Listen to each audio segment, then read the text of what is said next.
Hi friends, सभी को हमारी ओर से रक्षाबंधन की शुभकामनाएं।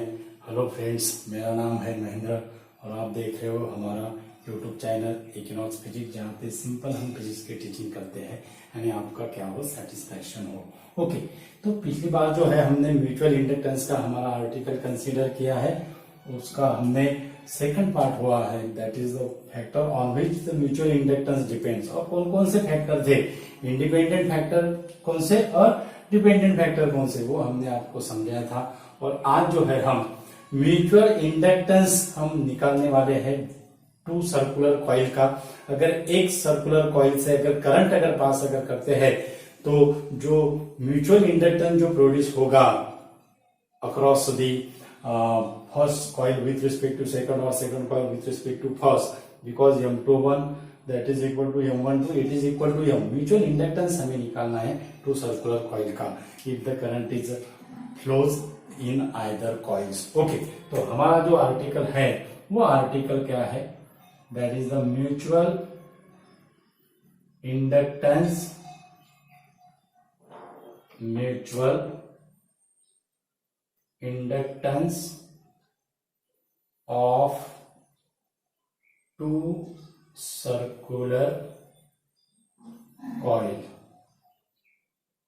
Mutual inductance of two circular coils. Okay, अब ये म्यूचुअल इंडक्टेंस निकालने के लिए एक हम ऐसा लार्ज सर्कुलर कॉइल लेते हैं, ये होगा लार्ज सर्कुलर कॉइल, ये होगा लार्ज सर्कुलर कॉइल। ओके, और उसमें जो है वो स्मॉल सर्कुलर कॉइल लेते हैं, ये होगा स्मॉल सर्कुलर कॉइल। ओके, अब लार्ज सर्कुलर कॉइल की जो रेडियस जो है, लार्ज सर्कुलर कॉइल की जो रेडियस है वो है कैपिटल R। ओके, और स्मॉल सर्कुलर कॉइल की जो रेडियस है वो है small r। Capital R is the large circular coil की रेडियस और small r is the small circular coil की रेडियस। यानी ये जो है ये है हमारा कॉइल 2 और ये है हमारा कॉइल 1। लार्ज हम 1 कंसीडर कर रहे हैं और 2 यानी स्मॉल कंसीडर कर रहे हैं। ओके, अब यहां पे अगर हमने लार्ज कॉइल से अगर करंट अगर हम पास अगर करते हैं, if the current pass in a large coil, current pass in a large coil, अगर यहां से अगर हम करंट अगर पास अगर करते हैं उसको हम I कहेंगे। ओके, तो ये जो हो जाएगा ये होगा current passing through large coil, उसको हमने 1 कहा है तो ये I1 हो जाएगा। ओके, तो ये जो I1 है, ये I1 सर्कुलर कॉइल्स में मैग्नेटिक फील्ड क्या करेगा, क्रिएटेड करेगा, उसको हम B1 कहेंगे। That is B1 that is equal to B1। अब ये जो B1 होगा, it is created at the centre, it is created at the centre of circular coil. और जनरल फॉर्मूला हमें पता है, मैग्नेटिक इंडक्शन और magnetic field due to circular coil at the centre, general formula उसका ऐसा है, μ0 Ni upon twice R। Okay, R यानी radius हो गए है, ये जनरल फॉर्मूला हो गए। अब इसको हमें कन्वर्ट करना है, μ0 N1 यहां होगा I1 upon twice capital R, μ0 N1 I1 upon twice capital R। Okay, यानी ये जो R है, this R is greater than और equal to small r। Okay, ये जो R है, R is greater than small r, R is greater than small r, means this R is very less than capital R. We assume R is very less than capital R, so this magnetic field is taken as a uniform magnetic field. This magnetic field is taken as a uniform magnetic field। क्योंकि ऐसा difficult है dear student, अगर हमने large coil से अगर हम current अगर पास करते हैं और मैग्नेटिक फील्ड अगर हमें अगर मैग्नेटिक फ्लक्स अगर निकालना है across the secondary across the small coil, तो वो डिफिकल्ट ऐसा है क्योंकि magnetic field is not uniform everywhere. So we assume that this small coil is small enough, this small coil is small enough so that the magnetic induction or magnetic field is taken as a uniform, means this B1 is as a uniform magnetic field. Okay, अब ये जो B1 है, ये B1 क्या करेगा, ये B1 क्या करेगा, मैग्नेटिक फ्लक्स क्या करेगा, क्रिएट करेगा. ओके, तो वो जो मैग्नेटिक फ्लक्स है, वो magnetic flux linkage N2 phi 2 1, N2 phi 2 1, N2 phi 2 1 यानी N1 ये क्या है, N1 क्या है, number of turns of coil 1. Okay, और N2 क्या है, number of turns of coil 2.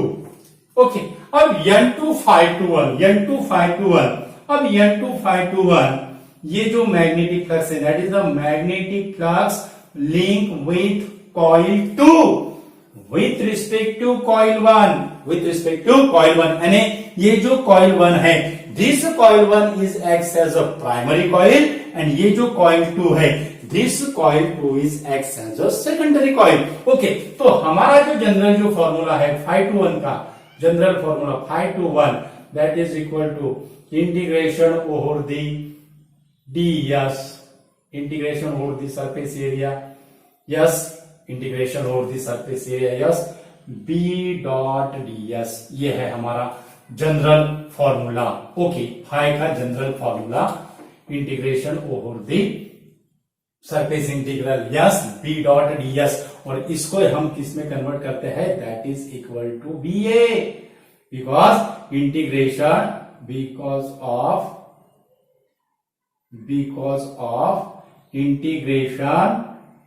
Integration over the surface ds that is equal to ये. ओके, अब ये हो गया हमारा b डॉट ds. अब phi 2 1 ये जो मैग्नेटिक फ्लक्स लिंक हुआ है, मैग्नेटिक फ्लक्स लिंकेज, ये कौन से मैग्नेटिक फील्ड से लिंक हुआ है, it is due to the magnetic field B1, यानी ये जो B है ये B1 में कन्वर्ट होगा. अब ये जो एरिया ये है, ये एरिया क्या A1 लिखेंगे या A2 लिखेंगे, क्योंकि कौन से कॉइल को फ्लक्स लिंक हुआ है, सेकंड कॉइल को, यानी यहां पे एरिया कौन सा होगा, that is the area of second coil A2. ये ध्यान में रखना है डियर स्टूडेंट, कौन से कॉइल को फ्लक्स लिंक हुआ है, सेकंड कॉइल को फ्लक्स लिंक हुआ है, कौन से मैग्नेटिक फील्ड से, B1 मैग्नेटिक फील्ड से. So N2 phi 2 1 that is equal to B1 A2, N2 phi 2 1 that is equal to B1 A2.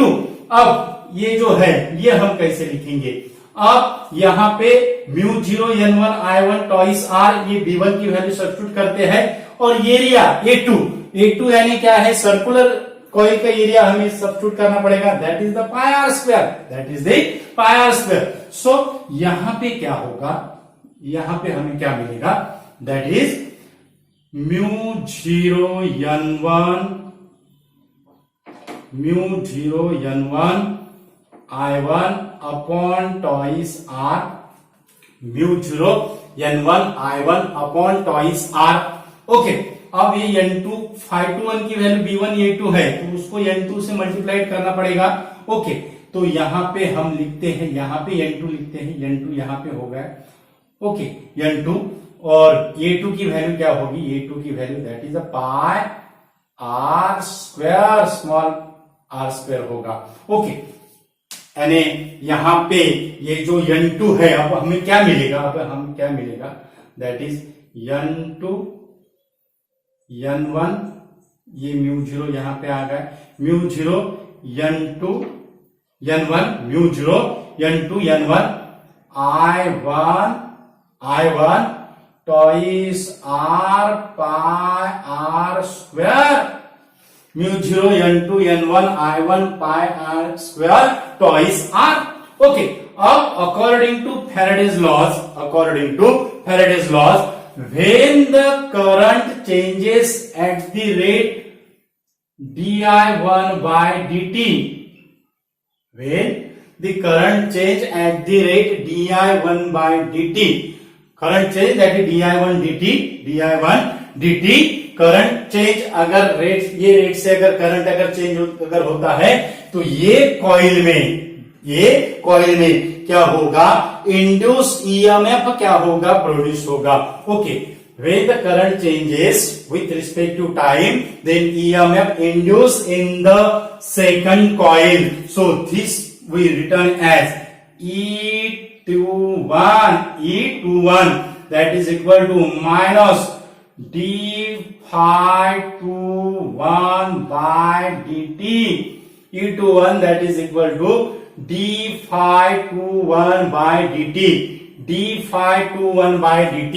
Okay, अब E21 d∅21 by dt और उसको तो N2 तो लगेगा, यहाँ पे N2 हो गया। ओके, तो ये कंप्लीट ऐसा N2 हो जाएगा, यहाँ पे N2 d∅21। Okay, E21 that is equal to minus N2 d∅21 by dt, ये जनरल फॉर्मूला हो गया। ओके, तो यहाँ पे हमें क्या मिलेगा, फिर यहाँ पे हमें क्या मिलेगा, ये इक्वेशन का हम इधर लिखते हैं, तो यहाँ पे हमें क्या मिलेगा, यहाँ पे दैट इज E21 माइनस ये होगा μ0 N2 N1 μ0 N2 N1। Okay, pi r square upon twice r di1 by dt, μ0 N2 N1 pi r square upon twice r di1 by dt। Okay, लेकिन म्यूचुअल इंडक्टेंस का जो formula है that is E21 और E21 that is equal to minus M21 di1 by dt। E21 that is equal to minus 2M21 di1 by dt। Okay, अब यहाँ पे ये equation का और ये इक्वेशन का अगर हमने कंपैरिजन अगर किया तो ये जो M21 है, ये M21 के जगह क्या आ रहा है, that is μ0 N2 N1 pi r square twice r μ0, therefore M21 रहो या M12 रहो, therefore mutual inductance of two circular coils capital M, because M21 equal to M12 equal to M, that is equal to μ0 N2 N1 pi r square upon twice r, μ0 N2 N1 pi r square upon twice r। तो ये था dear student हमारा बहुत important ऐसा article, that is mutual inductance of the two circular coil. Exam के point of view से बहुत ऐसा इंपॉर्टेंट वीडियो है, और ये वीडियो में हमने ये जो mutual inductance of two circular coil, entrance exam के बुक्स में ये डायरेक्ट फॉर्मूला दिया हुआ है, तो वो फॉर्मूला कैसा आया है उसका हमने ये वीडियो में प्रूफ दिया है। ओके, तो इजीली ऐसा अंडरस्टैंड हो, ऐसा प्रूफ है डियर स्टूडेंट। उसके अल्टरनेटिव मेथड भी है, वो अल्टरनेटिव मेथड से भी आता है, तो हमने जो है वो मेथड उसमें सिंपल ऐसी मेथड यूज की है प्रूफ देने के लिए। वीडियो ज्यादा से ज्यादा स्टूडेंट को शेयर कीजिए, और हमारे चैनल पे अगर नए अगर यूजर है तो हमारा चैनल सब्सक्राइब कीजिए।